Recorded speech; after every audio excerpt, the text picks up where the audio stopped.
Ang ating ulam ngayon, may gulay na baboy, sinabaw. Ayan. Hindi po natin walain ang ating guys. Ayan. Luto na po to guys. Okay. Guys, nilalagay ko na po ang aking mantika, sibuyas, sibuyas at bawang. At nilalagyan ko po yung guys ng ginisa mix. Tapos at paminta guys, kunti lang. Ayan. At naman na ilagay ito dito. At makisa-gisa muna natin ang baboy. Ayan guys. Lagyan na po natin ang baboy.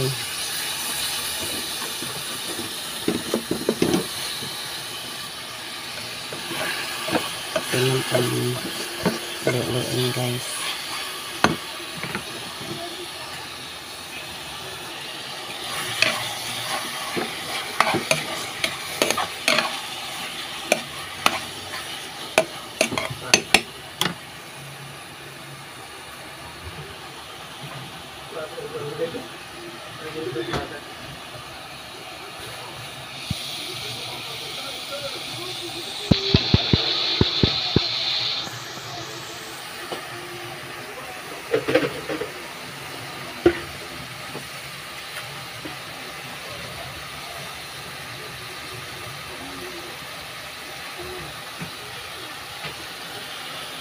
Bawan muna natin guys. Ngayon guys, sinasabawan muna natin ating lutuin yan. Lutuin natin yan. Kunting asin. Kunting asin parang ating kanja to kung maluluto na. Tingnan natin yung lasa. Okay na po. Atin na pong ilagay itong gulay. Lagay natin ang gulay. Ayan. Dinadamihan ko lang po ito yung gulay. Kasi ayan, puro gulay na po ito guys. Para may kain ang aming aso. Ayan guys, tingnan natin ito kung ito na. Okay na ito guys, ilalagay na po natin ang gulay. Ayan guys, lagay natin ang gulay dito sa tabi.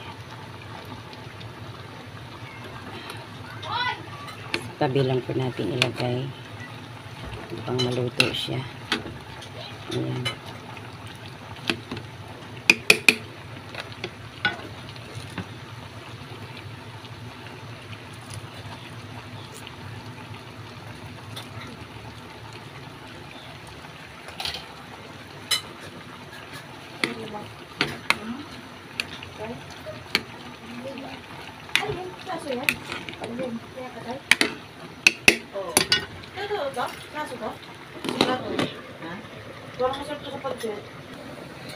Guys, tingnan muna natin to.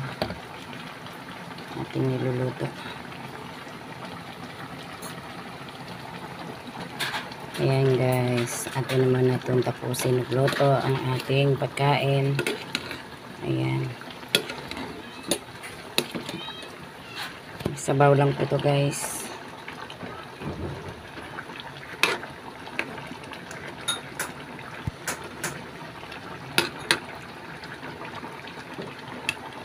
Baboy na sinabawan. Natural na luto lang to guys. May ayan, mas maraming gulay to.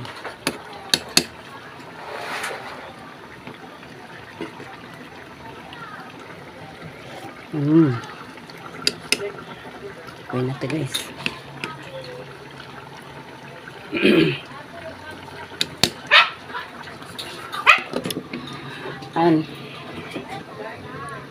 Ayan guys.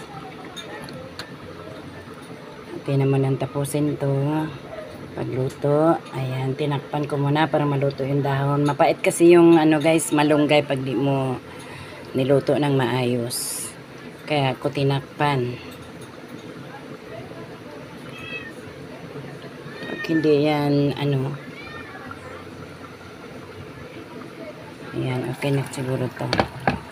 Tingnan natin guys.